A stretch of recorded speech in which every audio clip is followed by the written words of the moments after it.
Hello everyone, welcome to Josh's Boxes. My name is Josh. No need to be alarmed, I just donated plasma, so that's why I have this bandage around my arm. Today, I want to talk to you about, very briefly, why I think Mecha Hack is a masterclass in world building.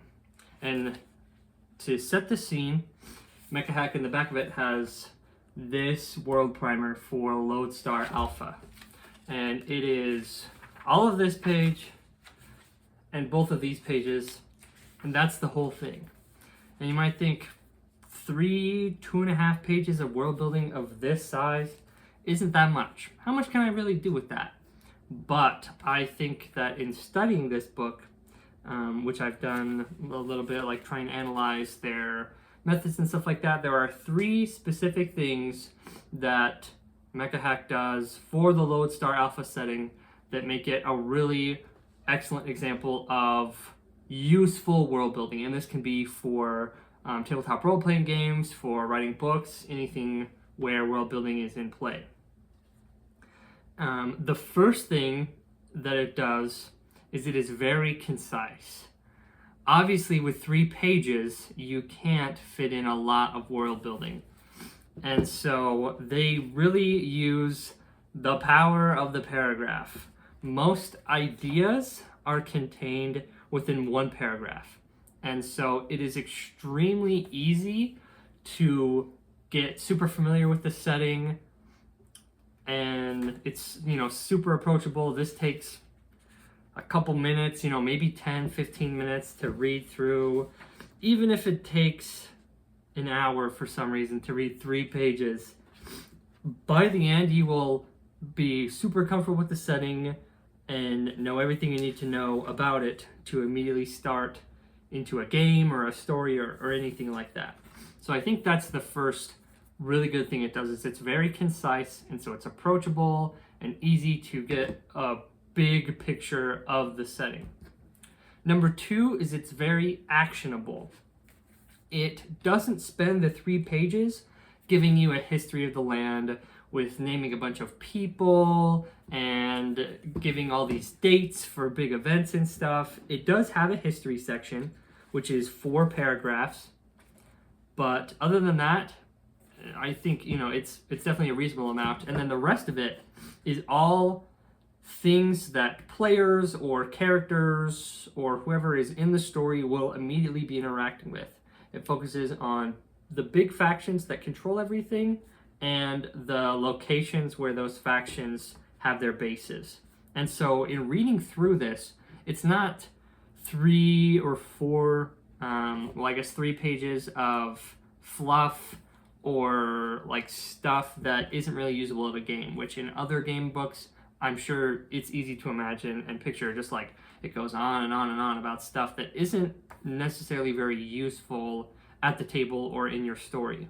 But it focuses on pretty much only those things that will immediately come into play. Who are the players going to be interacting with? Where are they going to be? Who are the big names they need to know for the current status quo? What is the current status quo? What's the recent upset that's causing all these adventure opportunities, I guess you could say. So it's very dense. It's only 3 pages, it's concise, but it's dense with usable material. And third is all the writing is very thematic.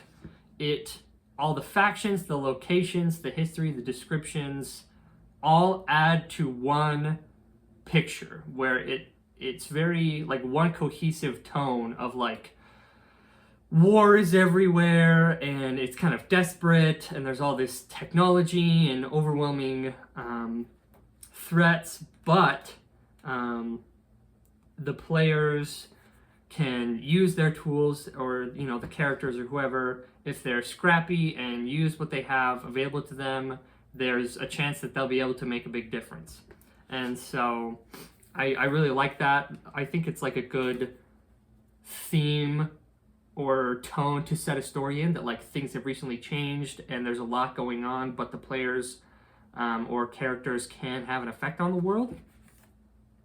But even if you wanted a completely separate tone. If you use the model where all the factions, even down to like the faction names, the what types of locations, like the details that you do talk about in your history, all of that, it points towards the same theme. It doesn't have like a bunch of different themes that it's trying to tackle. It's just one kind of central theme.